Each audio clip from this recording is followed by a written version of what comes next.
Bonsoir à toutes et à tous. Je suis Fabrizio Galanti, le directeur d'Arc en Rêve. Après un moment, c'est toujours très agréable de reprendre avec quelques traditions, comme celle d'inaugurer une exposition à travers une conférence d'architecture, comme c'est le cas ce soir. Et avant de dire 2 ou 3 mots au sujet de l'exposition et de l'architecte qui est invité ici ce soir pour en parler, Tiantian, je vais un peu inverser le protocole et faire un peu de publicité aux actions et aux activités d'Arc en Rêve. Donc vous êtes invités à revenir ici le 16 mai, 18h30 encore, pour une conversation sur pourquoi il faut continuer à faire des livres de design et d'architecture, avec un nouveau projet d'édition, Malou Édition, avec la présentation d'un livre sur le vernaculaire en architecture en Amérique, d'un trio d'autrices, la Juste Pueyo, Ménec, Rieu-Blanc, et peut-être on parlera très brièvement des publications d'Arc en Rêve. Donc le 16 mai, ici, chez nous encore une fois. Et avant de parler de l'exposition, qui est la raison pour laquelle vous êtes ici si nombreux ce soir, même durant les vacances scolaires, on est très contents. N'oubliez pas que nous avons une exposition dédiée à Walt Disney comme urbaniste et architecte dans la grande galerie. Et si vous êtes en bonne disposition de faire un voyage légèrement plus loin de Bordeaux, à San Sebastián en Espagne, à l'Institut d'architecture du Pays Basque, dans le corps ancien de San Sebastián, notre exposition Arboretum sur les arbres et l'architecture est aussi ouverte jusqu'en octobre. Mais passons à la raison pour laquelle nous sommes ici ce soir. C'est pour célébrer et aussi écouter Tiantian, architecte, fondatrice de l'agence DnA, Design and Architecture, basée à Pékin, qui est ici avec nous ce soir pour parler de son agence, de sa vision de l'architecture, des idées, des valeurs qui portent son action, autour d'un projet spécifique qui s'inaugure aujourd'hui dans la Galerie Blanche, le projet Vides de pierre. Depuis plusieurs années, la Galerie Blanche est, pas toujours, mais fréquemment affectée à la présentation d'un projet d'architecture, seulement un, de manière de pouvoir entrer en profondeur à travers cette porte d'entrée dans la réflexion d'architecte. Et c'est le cas aussi pour cette exposition, où le projet est le projet de transformation, de récupération de anciennes carrières de pierre. Et vu que c'est la Chine, elles ont 1400 années, évidemment, toutes les choses en Chine sont plutôt anciennes, transformées, en cours de transformation d'ailleurs, en un nouveau lieu public, un nouveau territoire pour les citoyens de la ville de Huangyan en Chine.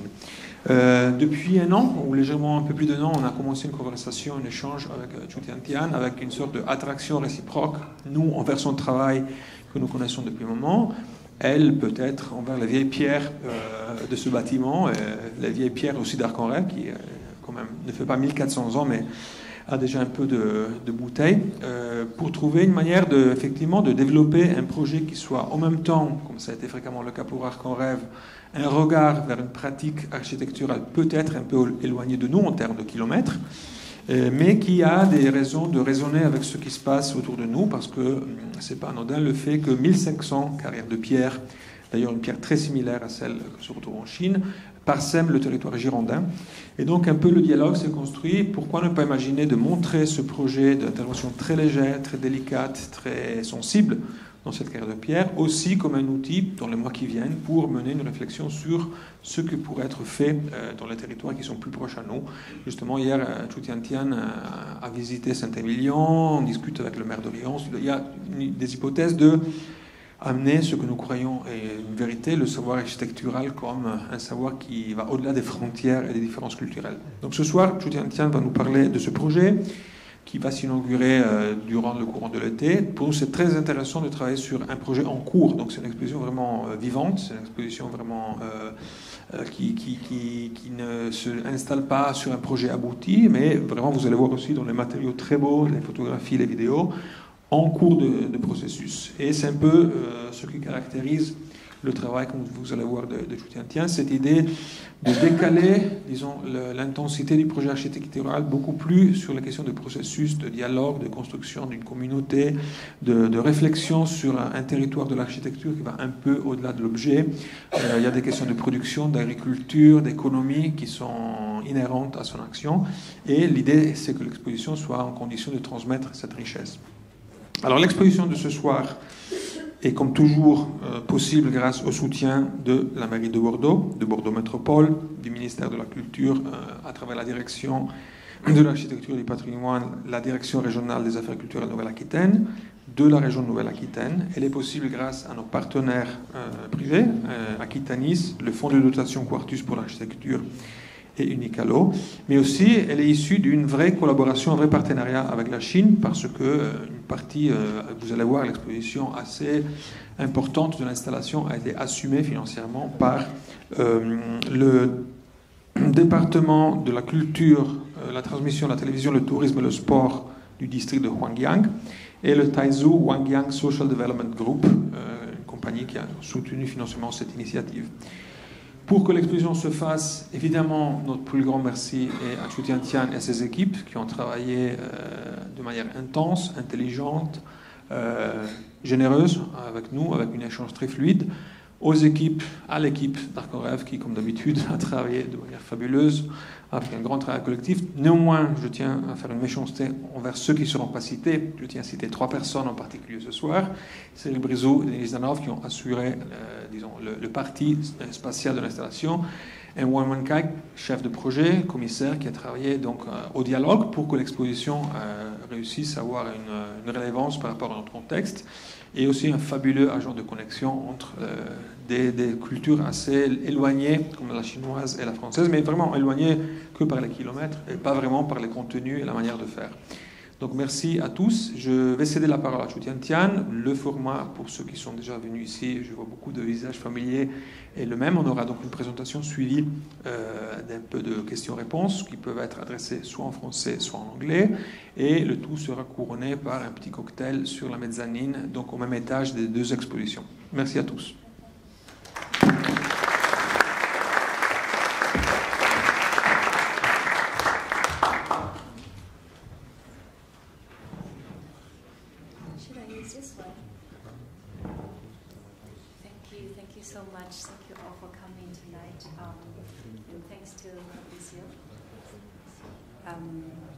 Yes, thank you for the very generous introduction, very kind, and I'm really, really honored to be here. I was going to jump into the quarry right away because it's about voids of stone, but then I was requested by Fabrizio and Wenwen to speak something just more in general of our practice. And Wenwen told me that otherwise I would be quoted as the quarry architect, which I don't want to be. So I'm going to start from a collaboration that we started since 10 years ago. And it was actually a 7-8 years collaboration brought me to Huangyan County. But DnA Design and Architecture, can you see the name of our office here?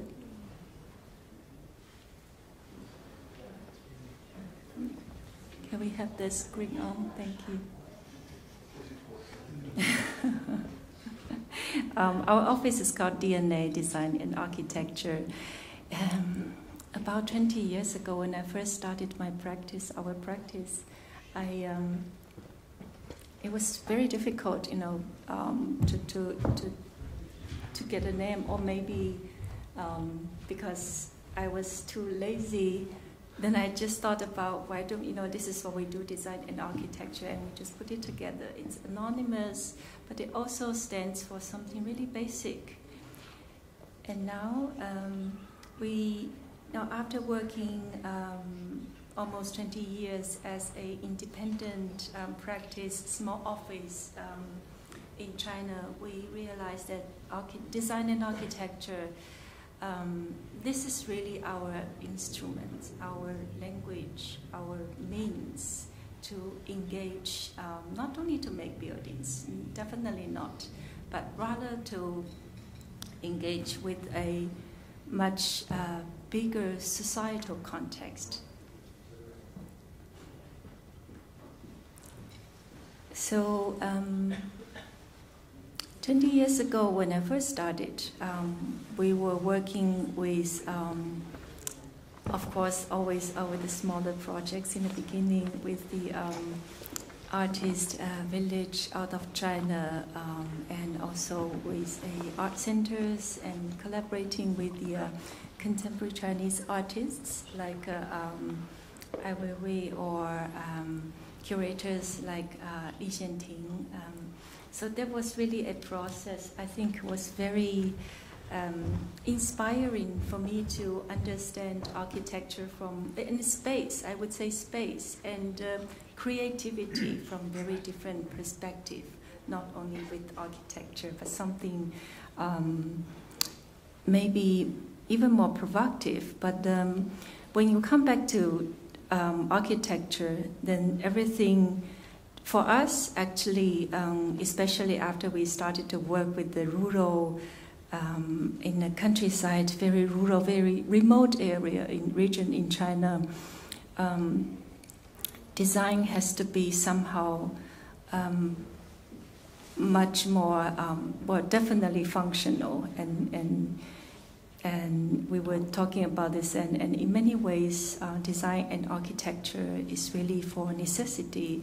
So I start with this collaboration in Huangyan since 10 years ago, which is a small, typical agricultural county, a small county. So it's not a city. A city, it's a level below the city. So this is a county urban center with 50,000 population, and actually with all these small villages, there are so many, actually over 1,000 small villages around in the mountain region. And this is area, of course, with agricultural activities, production, and culture, history, tradition in the rural community, but also was a place that was eventually forgotten and abandoned as young people left to cities. Most of the villages become, we call it a hollow village because of always shorter population, very few elders still remaining in living in the village. So I'm going to make it short for this collaboration, in Huangyan, and then we jump to the next chapter. But then, in general, we started to bring up this architectural acupuncture approaches, looking into many of these smaller communities scattering around, and looking into each village will be introduced with a small scale of public program, really based on the history, the legacy belonging to the village and the community, what makes people proud, and what is the things that are unique from this village. And then this public program or community program will become the acupuncture strategy. So to revive, it's not, well, the purpose is really not about making this building, but through a building to restore the identity, the legacy, the pride and honor, and also economic, social potential for these villages. So we've been working with the culture and history. For example, in this one village, the ancestors' hall becomes was built at the center, at the heart of the village, to restore the pride and honor of ancestor Huangyan, who was the imperial scholar of Ming Dynasty and the editor of the Ming Yongle Encyclopedia, which is the largest encyclopedia in the world. And of course, he's one of the 3 most famous historical figures in the region. So the idea is that through this memorial hall, a village, or almost like a temple, is built at the center of the village. But this is also a space used for public, for community activities, for meeting points, for the commoning functions, programs for the village. So if you see the design, we were actually working with the corners of the space. Normally the corners are less efficient or often ignored spaces within the room. So the corner, structural corners are converted into memorial corners with the stone carving statue produced from one of the factories just around the village. So everything comes in a regional, local resource.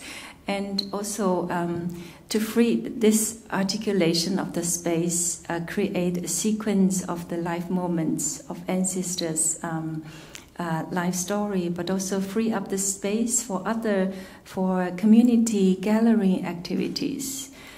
And we also worked with the Hakka village in the mountain, where a new Hakka indenture museum to address actually in the village, they own the largest Hakka indenture collection of the entire country.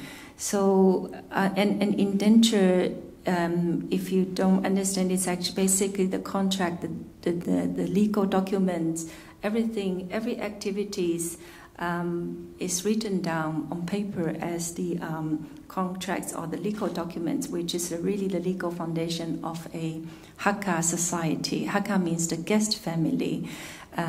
So for this community of 200 years, every family, when there's an exchange or there's a commercial activity, things are written down.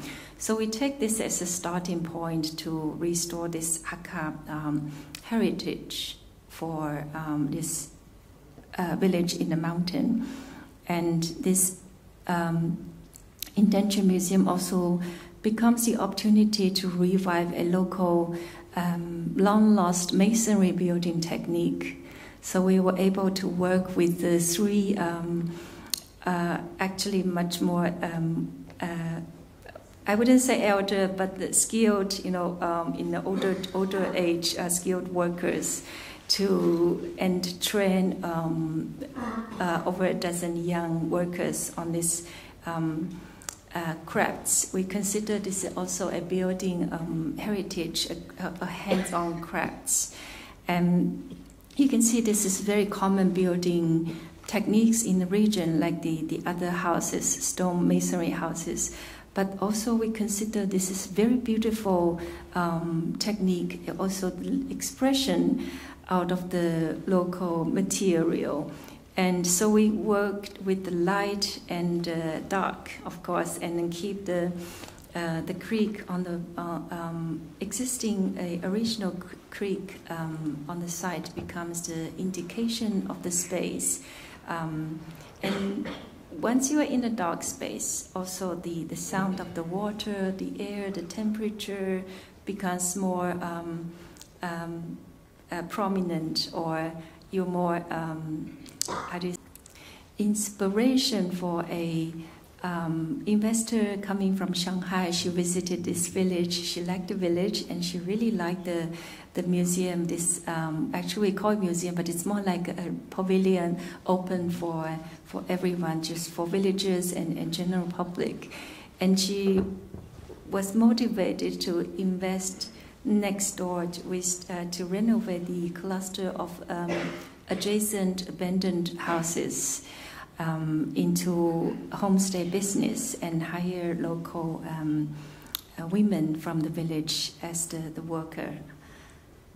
And we also worked with abandoned infrastructure, like this bridge, Shimen Bridge, was replaced by the adjacent one. If you see on this photo, two parallel ones. There's a one next, not too far away, was built for vehicle in the 70s, and eventually this original Shimen Bridge was eventually abandoned and become unsafe structure, and was under discussion to be demolished. So we made a proposal together with this planning for this Songying River region in 2016. By adding a timber canopy on top of existing structure, which is also a reflection of the structural rhythm of the existing bridge. So it becomes a pedestrian walkway for the two villages. And this space can also be used for different programs, different activities. And we also worked with the nature in a different. These projects are all in the different villages if I didn't explain it earlier. And we also worked with another village in Huangyan. We were asked by the head of village to produce something, a similar public structure or program in this village surrounded by bamboo forest. And specifically with bamboo, because they have the bamboo, this is their resource, this very handy material. So we actually, after making a few design proposals, then we realized maybe we just work with the live bamboo, because this type of bamboo in the mountain area can grow to 12 to 15 meters, and are very strong, and also the root system under the ground is all connected together like a foundation. And so we were able to collaborate with the local this young bamboo expert to, instead of constructing, actually weaving the live bamboo into a space. This painting from Chiu from Ming Dynasty didn't start as a reference or inspiration. I was sent, actually this was sent to me after our project was published by a architect friend.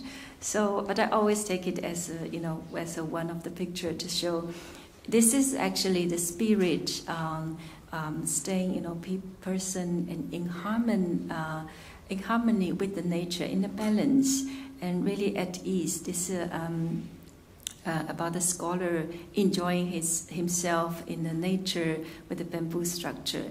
And we also see that this bamboo theater becomes a open space in nature, and it could also becomes a theater in the nature, a performance space in the nature.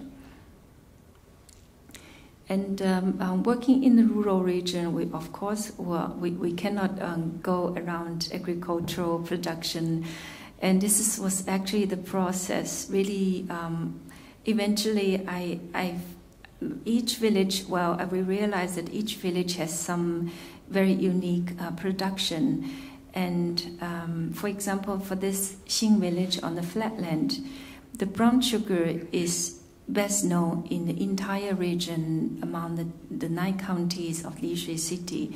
Even other county will come to this village in Songyang County to buy the brown sugar in the winter season, during the production season. So the brown sugar factory becomes the key element to revive the production and also to restore this identity and the heritage of Xing village. So if you go to the traditional way of brown sugar making, it's normally in a family kitchen, and during the winter season it's a very striking performance, but it also has a lot of issues. So a new factory can upgrade the quality and also the price of this brown sugar, and it's running 24 hours a day. So we take the production, the main space, as a central stage. So these villagers who are cooking workers become the actors, become the stars on stage. And literally they become the stars, because when the space is open to public, so many people come in and visit and taking videos, put it on internet, or they are constantly interviewed also by the visitors. And during the non-production season, the space can be used for cultural activities. So a factory can be opened up as a live museum, showing the local intangible agricultural heritage, and at the same time can also be multifunctional to accommodate other cultural community programs. So another tofu factory in another Hakka village in the mountain is also doing the same thing, to organize, to actually unite, to integrate all the family workshops as a collective entity to operate this factory with tofu making. And instead of having a main space, the process of tofu making is different. it's by a different sequence, so it requires different compartments. So the space becomes a different episodes of the traditional way of producing tofu. And parallel to the production sequence, there's also walkway open to visitors and also covered just as a leisure space for local village community as well. And another project for tea making in Simu Mountain, which is not too far away from the other projects, and also is dedicated to the local, actually the local She minority, which is this is the She minority region. And this building is actually a very simple box to accommodate like tea making, tea tasting, and also visitors walkway lounge for tea culture, production and culture in general. But then we also wanted to, so this is tea making in a traditional way of making hui min tea, green tea, and a central lounge that can become the open space for visitors and for villagers. And we also wanted to use this pictograph of local She minority who doesn't have a written language, but only the speaking language. So we took all these symbols and play with the perforation walls as of course, as a sunshades, but also becomes a cultural image wall for local She people, community farming and hunting in the mountain. So these patterns, I mean, they're not the LV patterns, but they're very well accepted by the local She community, She villager. And with the space of tea, we wanted to explore further. Tea is always related with, it's one of the agricultural production, but also with the cultural meanings.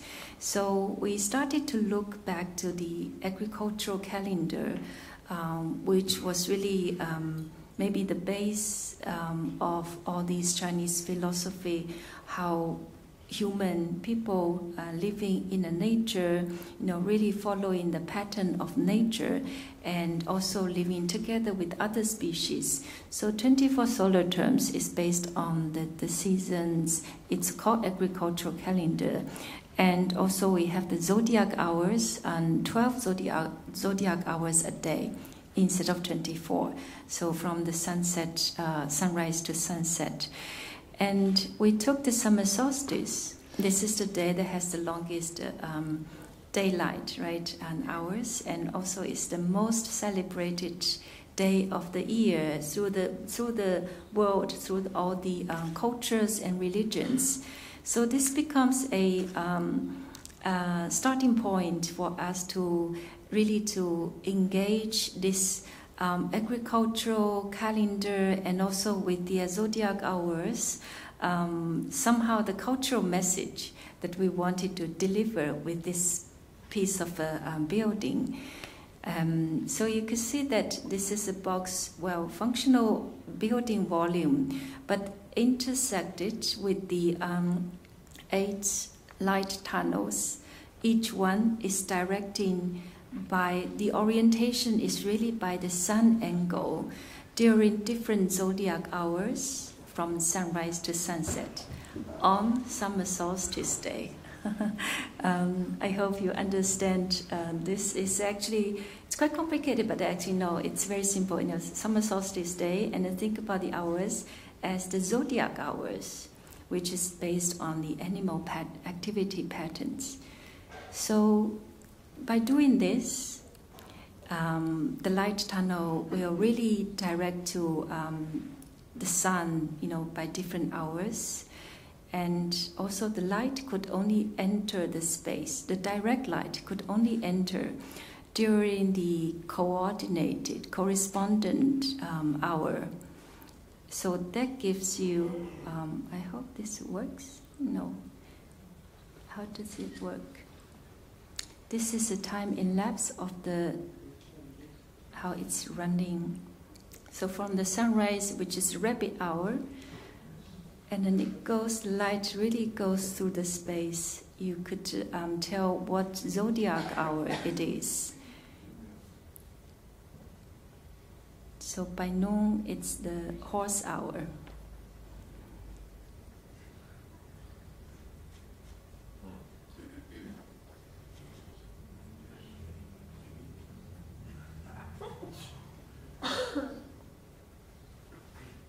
So you see how light is passing through the space. And if it's a cloudy day, it's rainy day, there's no direct sunlight, it's also okay. So the space becomes a sundial and also a monument to address to the basic rhythm of our planet, of our world. It's really guided the planet, and also by indicating the zodiac hour, we wanted to address that there's already an ancient knowledge or acknowledge that we are sharing the planet with other species.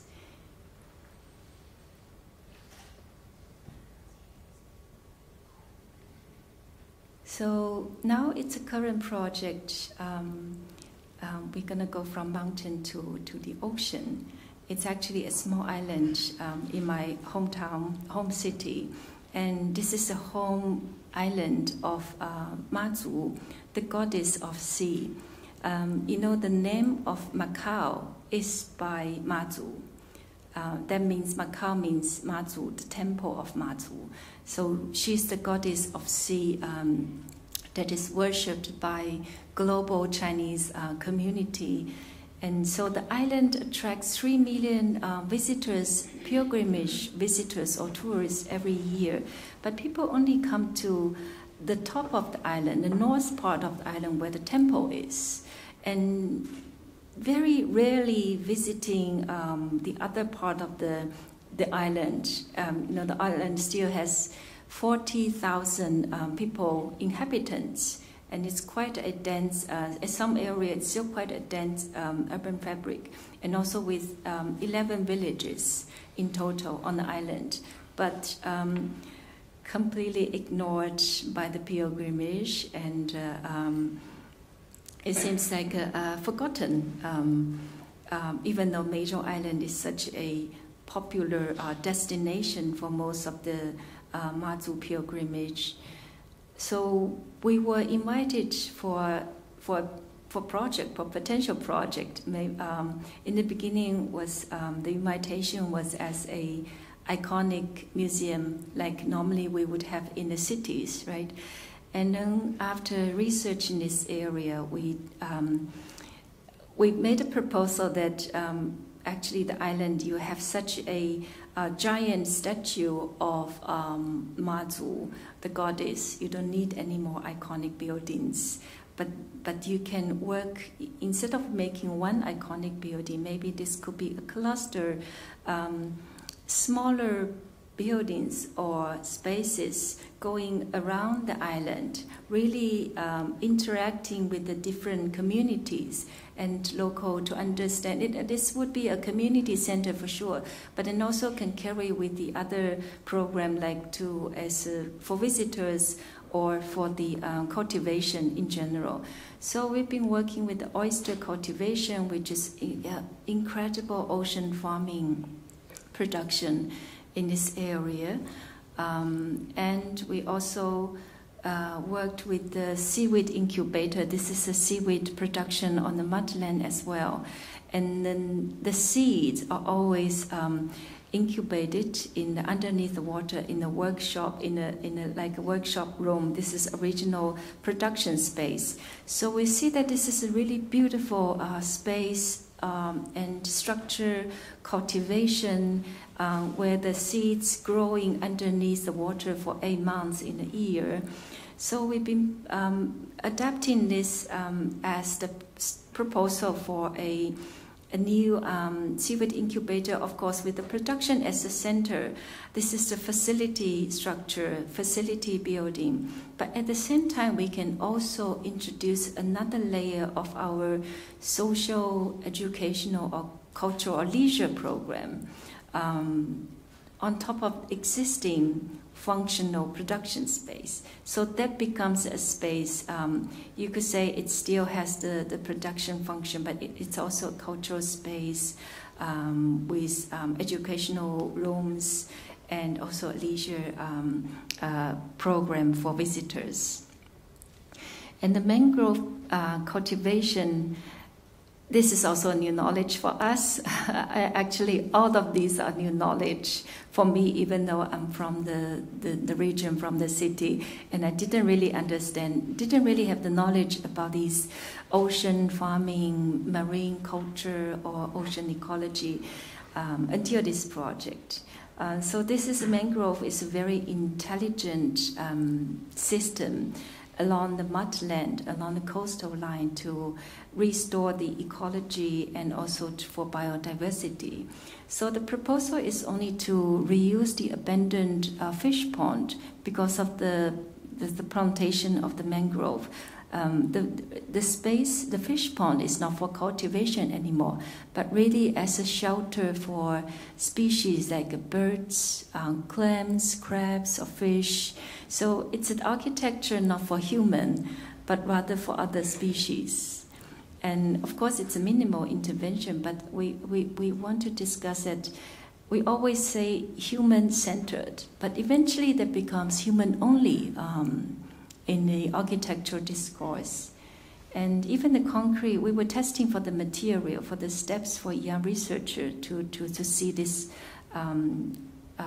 as a research base. And we were trying to work with the concrete, but really to replace the cement with the powder of the oyster shell. So there was a lot of fun to work with.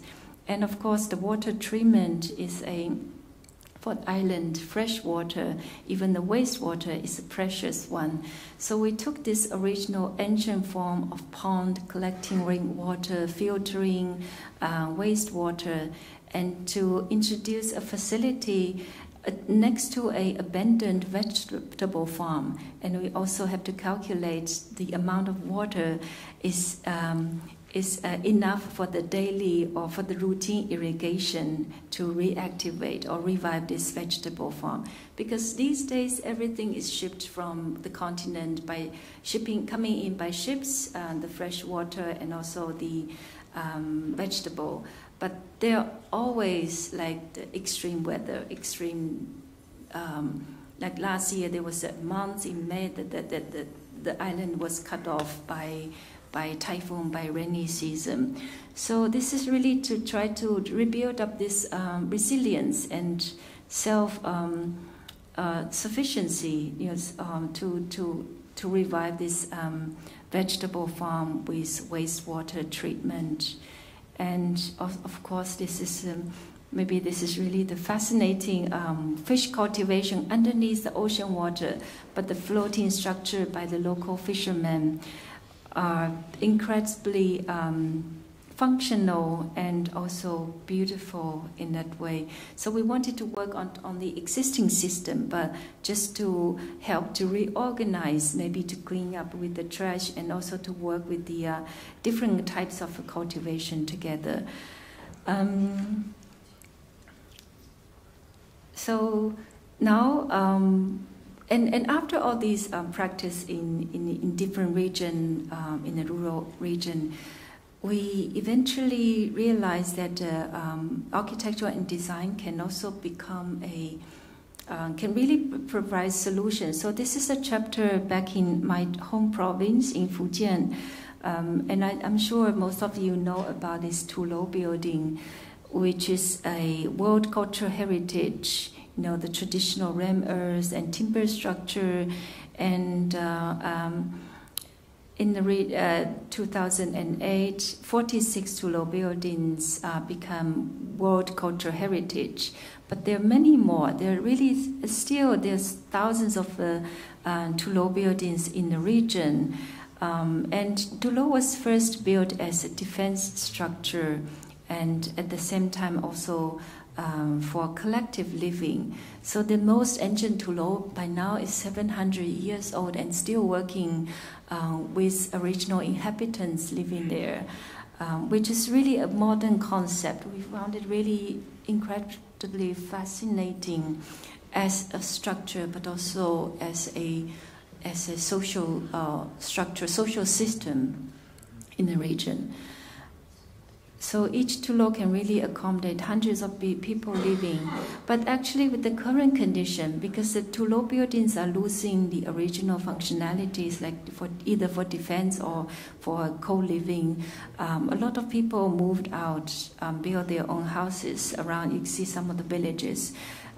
People tend to, now there's no need to live together and fight together, then people prefer to build their own single-family house.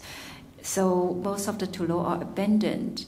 So the argument is that we made a proposal to the local government in 2020. I think it was actually in the winter season, so it was really in the middle of the COVID, and everybody was frustrated. So, and maybe there was really the moment we feel like there's something we need to do. Maybe we can continue. Or there should be a change of perspective on what we are doing and we should be doing. So we made a proposal to the local government as a pro bono project to bring out a social strategy for the Tulou, to argue that ruin as a new typology. So we work with the 3 counties in the Zhangzhou city with the 7 Tulou buildings along the region. So the argument is that because most of Tulou, the ruins, the government would say that we don't have enough funding for so many of Tulou buildings by the heritage architecture policy, you actually need to build everything, rebuild everything. So we made an argument that we don't need to rebuild everything to original condition, but we can really take the ruin as a starting point, because the ruin becomes a new typology that can become garden or terrace or new courtyards. So this one is Shida Tulou was burned up by fire in the Heaven Kingdom Rebellion 200 years ago. Now become a Ram Earth Center and then a cultural center, and this Ram Earth wall become the monument and also the exhibit of Ram Earth construction technique. And another Tulou which collapsed at the entrance, and that also becomes the opportunity to bring out a lookout terrace, which if never seen in any of the local Tulou buildings, because it was for defense. So now this is almost finishing construction with the openness. And another Tulou, Huangyan Tulou, is the hometown of Lin Yutang, the very famous Chinese scholar. He was nominated for Nobel Literature Prize, I think 3 times in his life. And this becomes, of course, a space for a memorial space for Lin Yutang, and also community center with study rooms, book house, and all the ruin become the new gardens for reading, for gallery.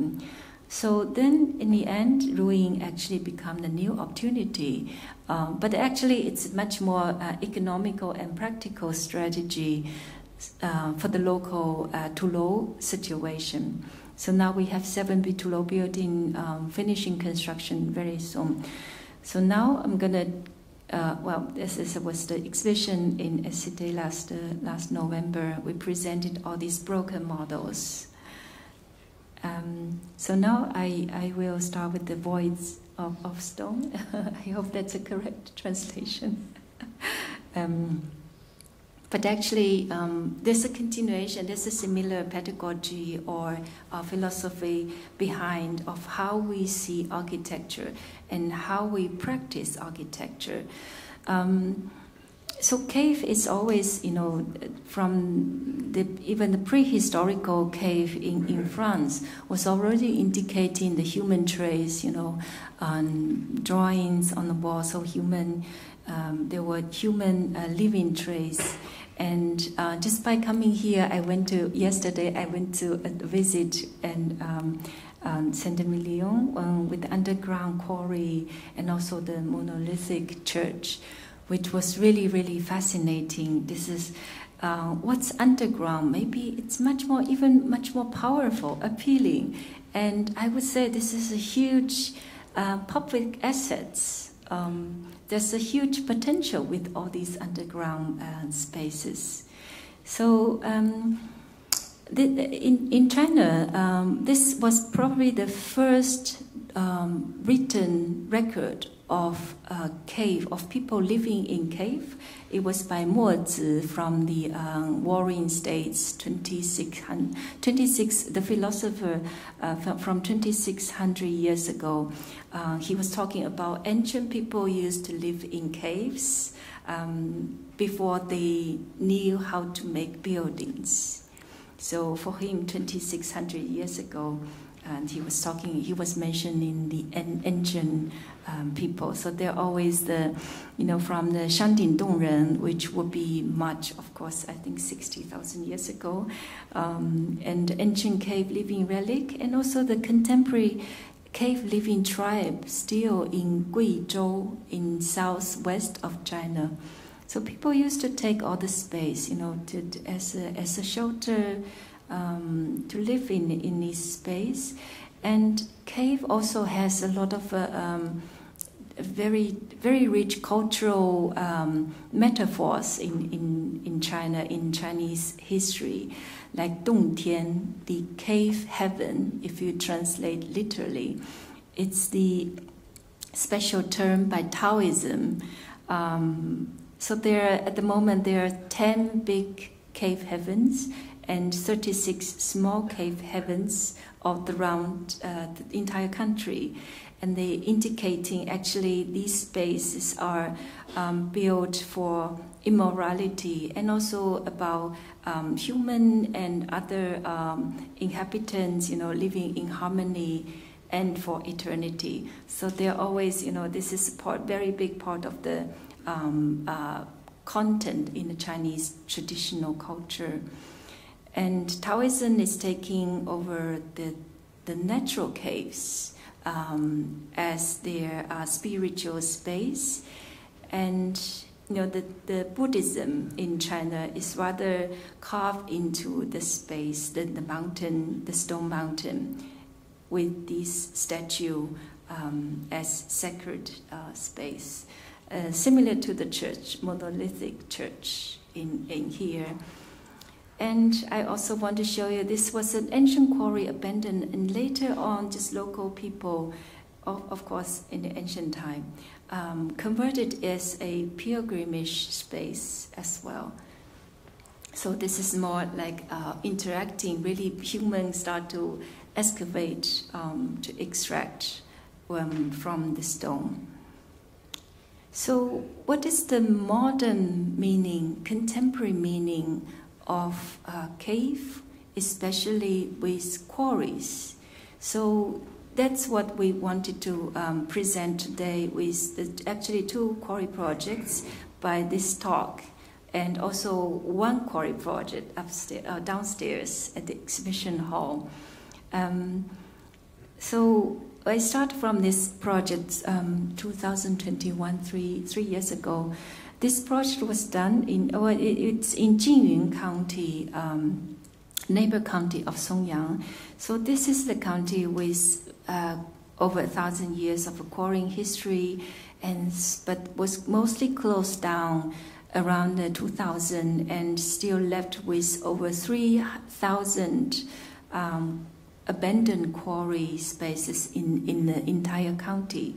So that was really problematic because most of the quarry, when operated with the hand, with the manual quarrying, it was really many of the quarry needs to have the safety check and also reinforcement. So the local government wanted to engage with the quarry, and there was discussions for over 2 decades already, but it wasn't really. And they, at the same time, years ago, they also invited architects from Hangzhou, from Shanghai, to visit the quarry. But the proposal was always about Buddhism cave, with the Buddhism statue, or somehow with the hotel development within these quarries. And none of them seemed practical or economical. So this is actually the film taken, documentary, before the millennium, was probably in 1998. Before the quarries, most of the quarries were closed down.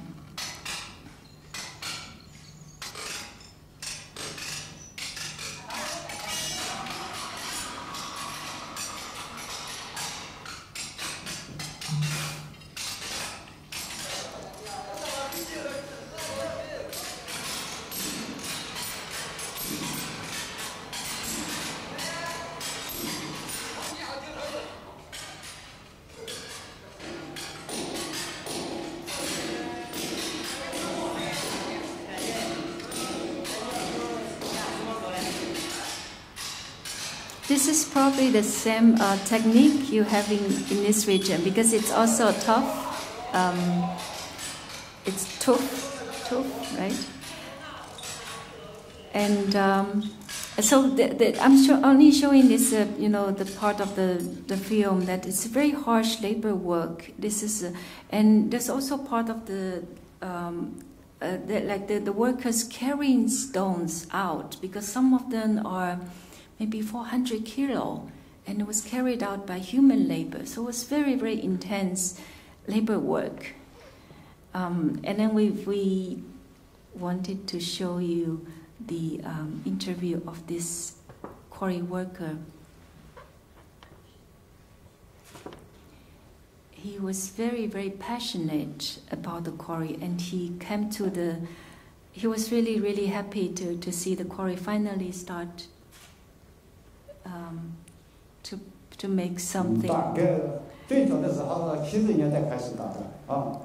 70年代那个时候，我们这里基本上都是打石头的，没有别的生活的，就是靠打石头过日子的啊。70年代、80年代、90年代，那30年代是全部都是搞石头的啊，别的没有事情做了。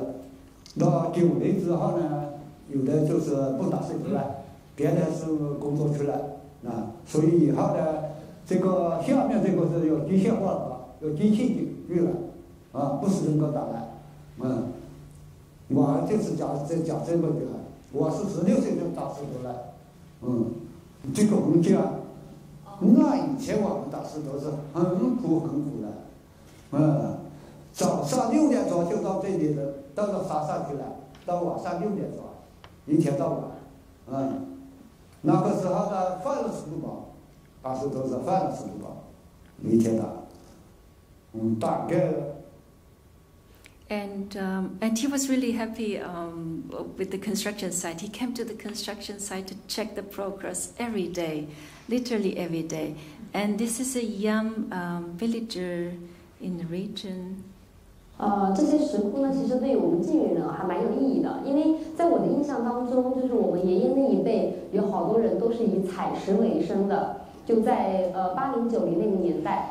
变化的话呢，第一就是作为我们在维景区里面的话，它也是为晋民增添了一处新的观光旅游的一个胜地吧，然后会为我们当地的村民也带来一定的经济收入。对于我们来说的话，我觉得像咖啡厅啊，然后或者就是其实现在蛮好的，像是书吧、咖啡厅，或者就是传承我们当地的一个文化，叫沪剧文化，就一些表演啊，其实对我们当地都是意义比较大的。So we actually made a proposal to the local Jingyun County government after the visit.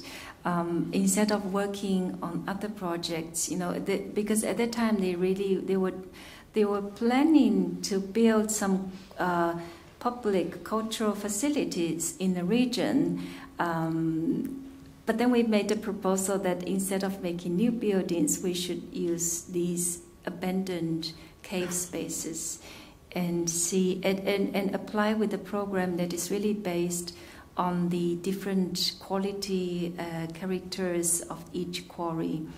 So we also worked together with the geotechnical engineer for the safety as the priority.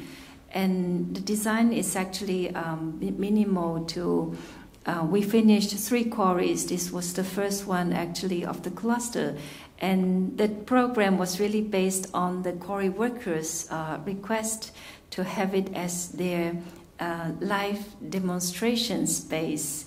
Then after 20 years, they still want to show their quarrying techniques as a heritage, something they're really proud with. And then the second one was abandoned, but that really has a very incredible acoustical effect, so that becomes a performance space for the young villagers or for traditional opera performance. And then the third quarry, it was used as what was the program? Maybe it was for like theme park program, but nobody came, so it was abandoned also for almost 20 years.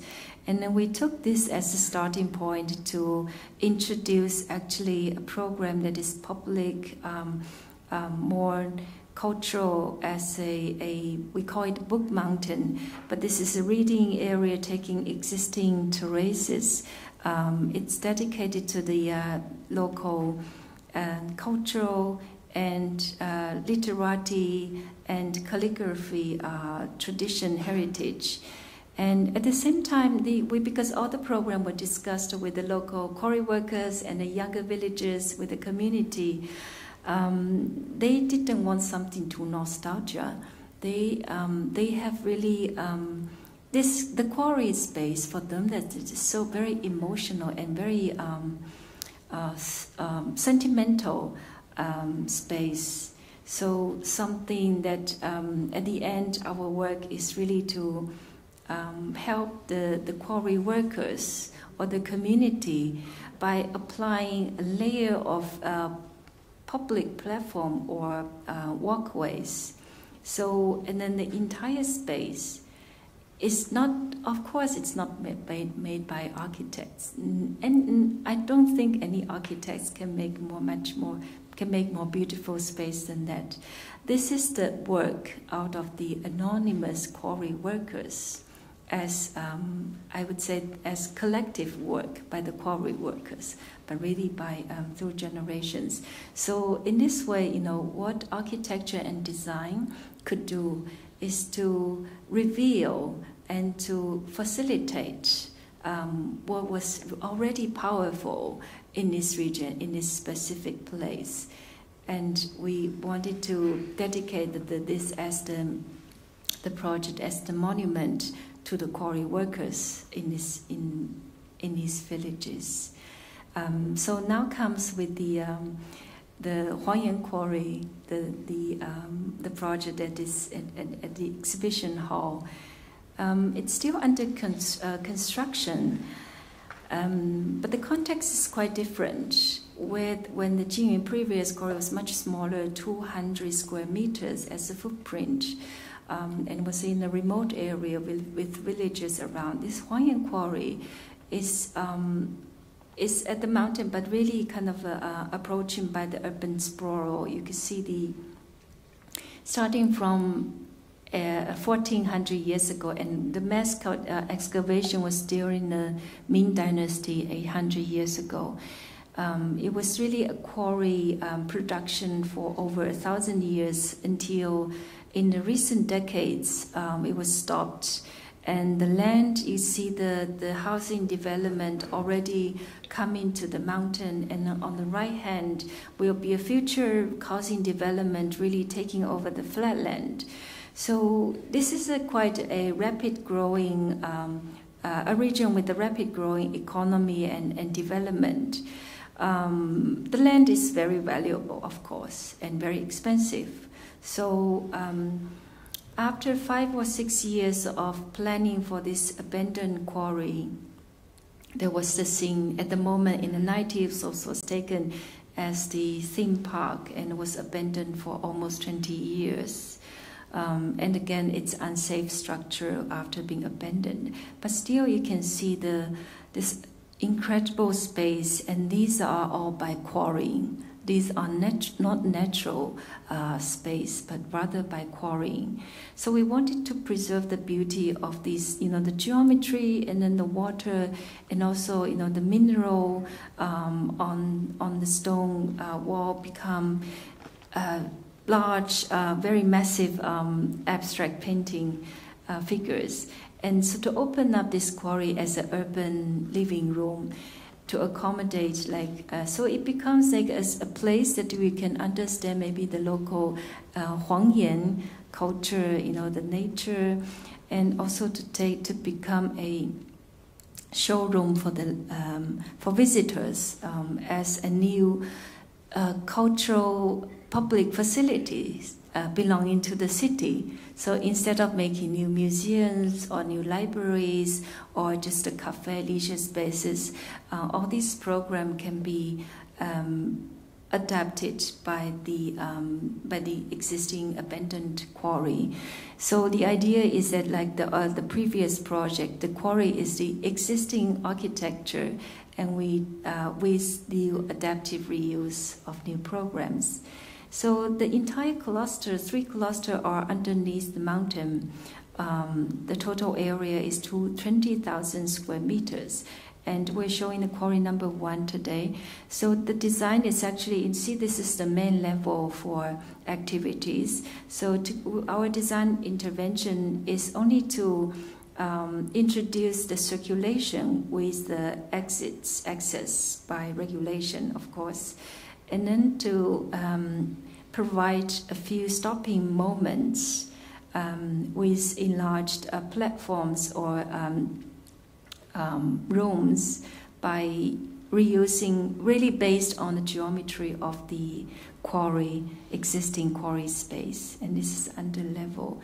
So most of the space are the walkway. So you enter from here.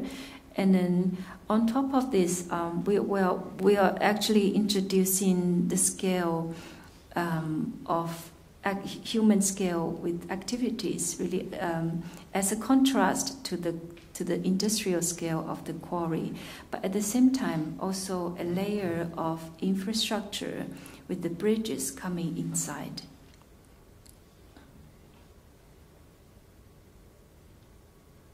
And then the structure of the bridge becomes also extended as the structural system for floor plates as well.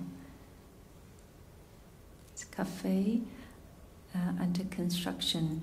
So this project actually, this is the workshops and book bar, reading area, and you see the structure of the floor plate is actually coming from the bridge structure for the span of the space, and lecture hall at the entrance, and the small bridge take you to the exit.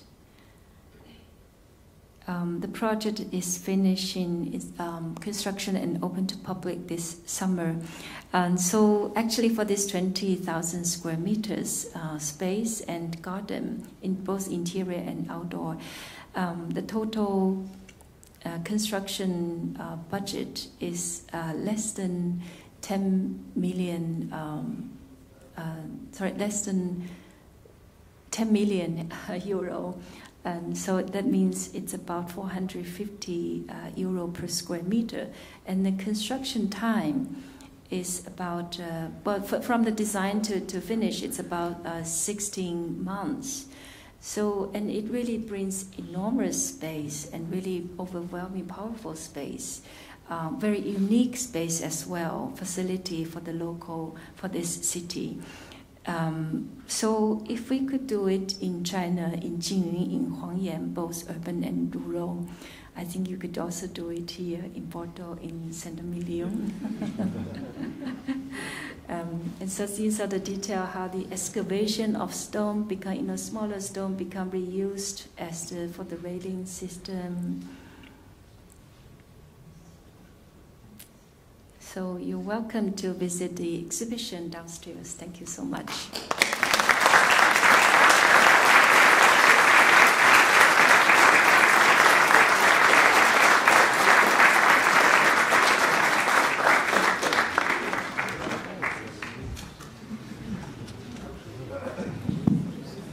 Thank you, Tiantian, for this fantastic presentation, very, very generous and very, very articulated. So we will have a conversation with our audience. So maybe I will start with the first question. Like in the past days, we had the chance to exchange, and something that you told us a few times that I really liked was your concept that in the end, architectural design is not so difficult.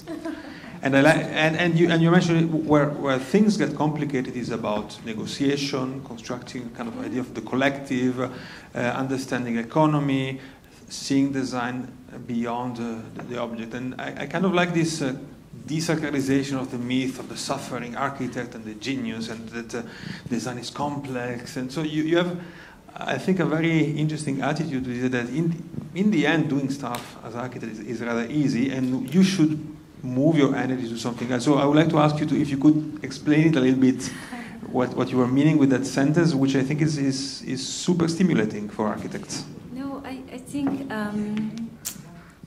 well, the making of a building, the space, material, and of course the form or function, these are tangible rather.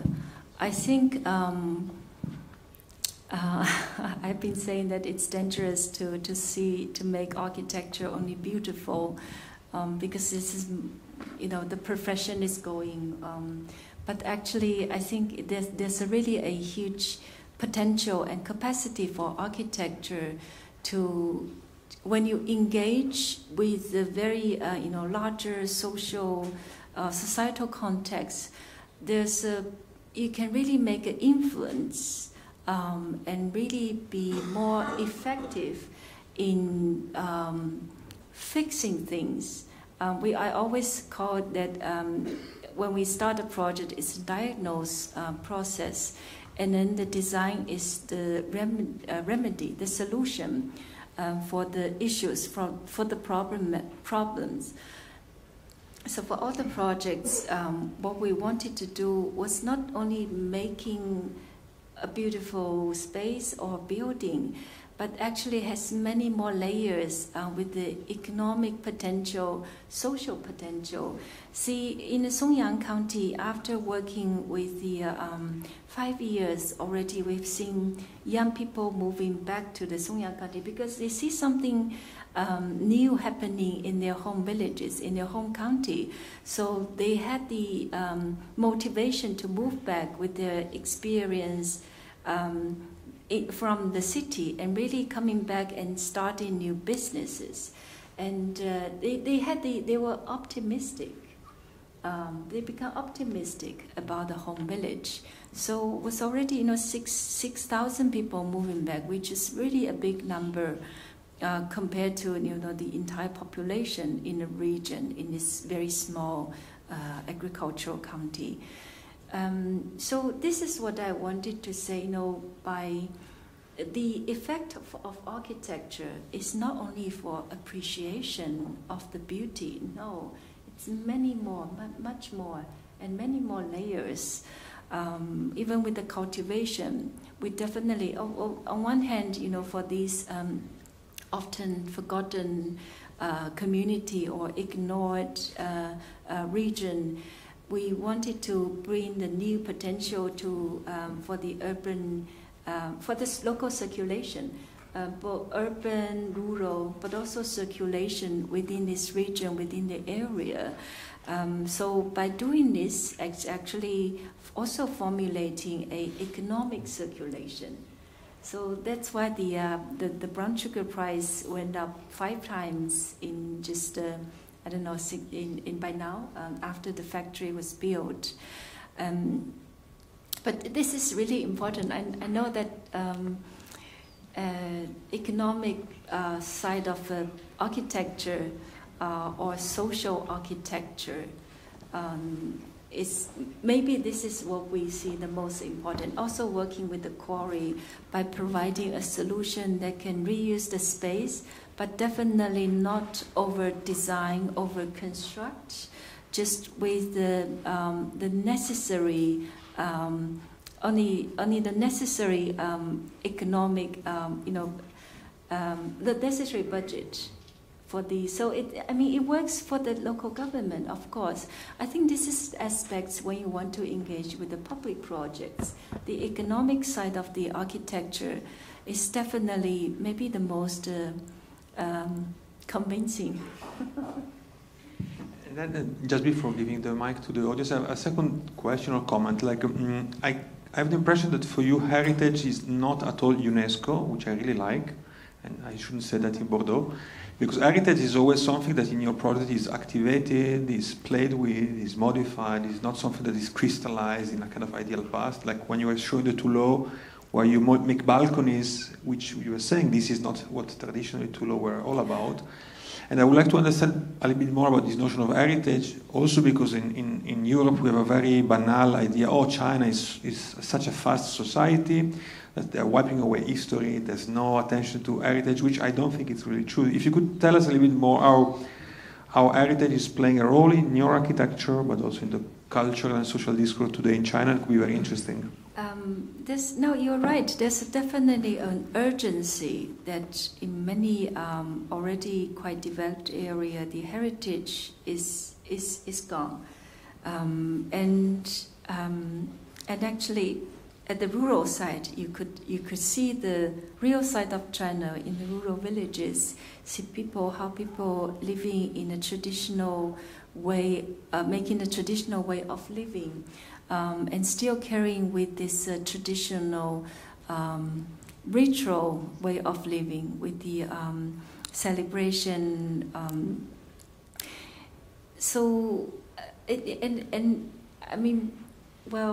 Making tofu, cooking the brown sugar wasn't considered as big deal. It was just for the local villagers. They thought this is something so common.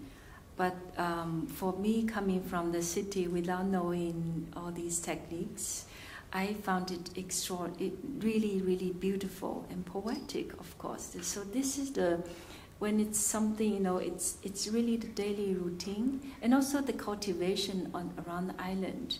When something is so, it's extremely functional, but then it's also very, very beautiful. So I think architects might have we should have the ability to grasp this, how do you say this? Maybe the heritage as content, but also as somehow the value. I would say that really the value. You discover the power, the strengths from the daily norms. So that is, I think that should be part of our skills, abilities, our eyes, not only to make the building, but really to understand life better. Is it? I hope that's fantastic. I like to understand life better. There are some microphones around the room, so if you would like to address some question, you have to raise your hand, and a microphone will be brought to you. And please talk in the microphone because we are recording the lecture. Ma question est un peu liée à ce que vous venez de dire.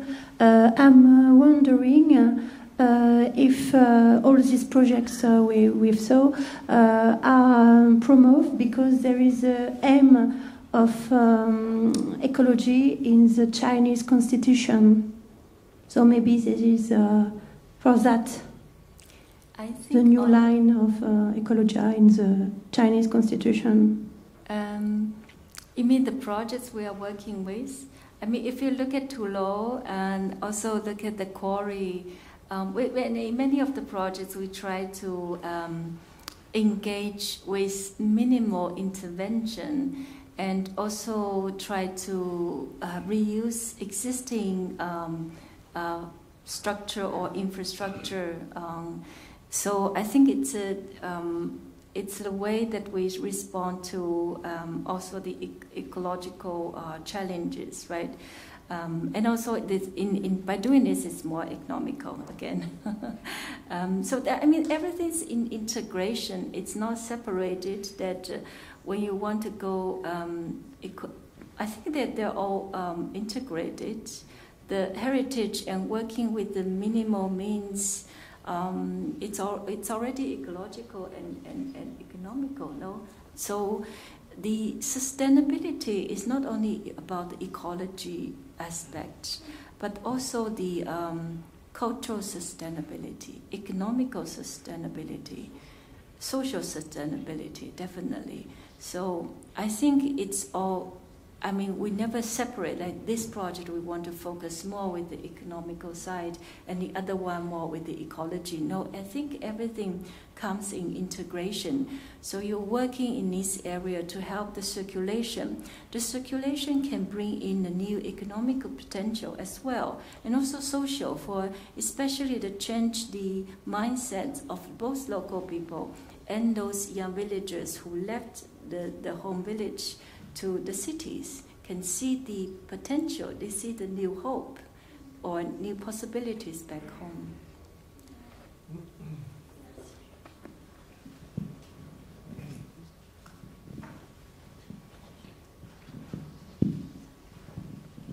Thank you. Thank you very much, Yvette. It's extremely inspiring and humbling also. It's beautiful. And I mean, before asking a question, just what I find extraordinary is these, whether you are in the nature or in the village, it's the observation that drives the project and the response. It's either the existing quarries and nature that drives it, or the observation of the workmen. And I think the observation is obviously at the center of your process. My question is, all these projects requires very special clients. Sorry? They require very special clients, or authorities, no, or people the that local public administrations. Yes, but a very open-minded administration, or an administration that is able to consider that the dialogue is possible ahead of a program, beforehand, because a similar element of your responses is that you're breaking the programs in parts. You've always, it's like you're distributing in space, distributing in different space. And I'd like to just hear you on that, because the processes here in France and in Europe in general of competitions or bids or is extremely leaning far too much, I believe, on programs that kind of freeze the possibilities of answers of this quality.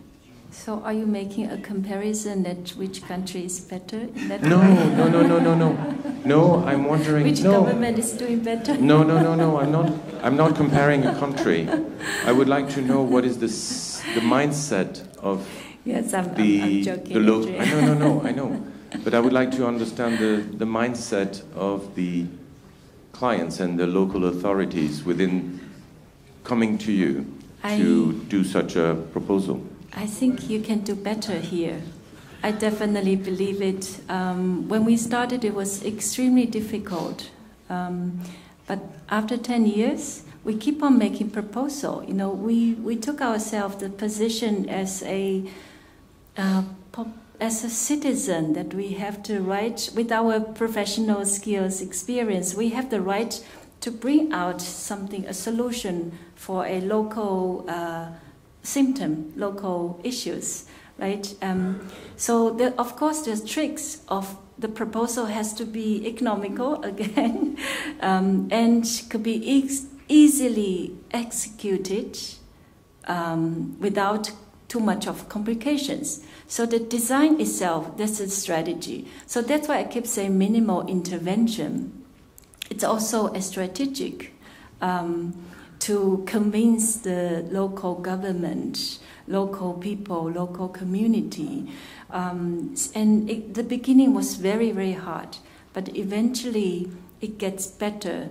Once you build something, the next village in Huangyan, the neighbor village will come. The first was a village renovation of abandoned houses, and we provided design as free pro bono to the local government to ask the county government to fund it. It was about 140,000 euro budget in construction. So there was the agreement, the county government were willing to fund the project. But once that was built, the neighbor villages started to engage as well. So it was really like the snowball effect, I would say. And the other villages in the region started to see the potential. So after seeing the success in Huangyan County, we were invited by the neighbor Jingyun County. But of course, like the Tulou issue was actually out of our own initiative from very beginning, without any invitation at all. It was just by a visit to see the Tulou buildings and realize besides the UNESCO Tulou, there's a huge problem with the non-UNESCO Tulou buildings. Then we made a design proposal, again, to approach the local administration, to the counties, to cities. And of course, there were many times we were so frustrated, and you couldn't see, I mean, I don't need to complain about that. It's just really the norm of the process, right? But I think this is maybe really the fascinating part, that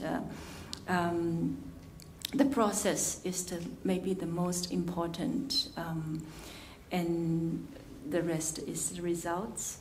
But I want to say something which is really beautiful. When 10 years ago, when I started to work in Huangyan County, we met this, at the time, the mayor of Huangyan County, and he said something like, he was really young, the new mayor of the county, very ambitious, tried to work something out. But he was also frustrated, that the local people maybe didn't, or his colleagues didn't have the same pace as him. And so we come into the local region and we made proposals, with design for free, and also bring a new perspective. And he was really, he said something I remember, meeting right people, and doing the right things at the right moment. So that was really the starting point. And just yesterday, I heard something exactly the same by the young mayor from Rions. Wilson, would you like to stand up? This amazing, really, young mayor with the ambition for his city, Rions, try to bring new vision, bring new potential to the city. So maybe there's a potential. And this is the starting point in France as well. Encore des questions dans la salle? Yes, hello.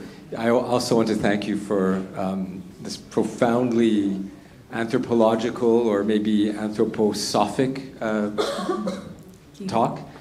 And you also show how you, even though it's kind of anthropocentric, you're trying to decenter that as well. So I find it really, I didn't want to use the word poetic, I was looking for something else. There's something really incredible in that equilibrium. So I had two questions. One kind of bounces off of the previous question, maybe more precise. To what extent, as an architect and architecture firm, can you get involved in the economic model? You mentioned more than once economic model, more or less. So to what extent do you get into it, and with what do you have competence, skills in the office to help you with that, or do you have consultants? No, we have collaborators, but always ask, always learn. And you would do it. You would be much more knowledgeable in terms of economics, better than me. Okay. And the second question, thank you. The second question was something more conceptual, not so practical, but conceptual. With this project, when we saw the plans, I was looking at them and saying, "Oh wow, it's a plan," and But then as soon as we see the photos and actually, you didn't show any sectional drawings. We realize that there's no ground, right? Like the ground is everywhere. So conceptually, I'm curious to know about how you, when you're designing the walkways, the platforms, and all of that, how do you determine, what comes into consideration to determine the ground? Because there's the exhibition hall. But I also want to go back to your previous first question. My daughter is a young economist to be, and she's going to start her PhD program in economics this autumn. And I have been talking so much with her. We're sharing so much of knowledge. And I think it's always, everybody around you can be someone you can learn from. It's also very Chinese mentality. Philosophy from Kongzi, from Confucius philosophy. So thank you. Yes, thank you for your presentation. My name is Damien. I'm a designer. You seem to be very interested in working here. My question is simple. Why? How did you have this idea of coming working by us? And in France? Yes? Yes, and why not? I mean in our region. No, I think it's the idea that actually maybe I didn't talk about, but you see that every project, it's actually, it becomes a systematic solution that we always trying to see that the potential, I think we believe in the potential, the future of architecture is the scalability. It's not a building is only enjoyed by a very small group of people, but really can become a larger systematic, a system, a social strategy. And so I have been working on island and try to bring that similar pedagogy to my teaching with the students going to the Italian fisher village, which is coming this autumn semester in Mendrisio. But at the same time, I also think what we have done, this as a solution, as a social strategy, we could also work here. It's economical, it's working with the local heritage. So we are not doing a tofu factory here. No, maybe it's going to be cheese or something different. Il n'y aura pas de petite industrie de tofu ici, mais il y a du vin en bas qui nous attend dans la mezzanine. Merci beaucoup, Tiantian, pour cette présentation. Je vous invite à visiter l'exposition. Nous serons un peu dans les parages.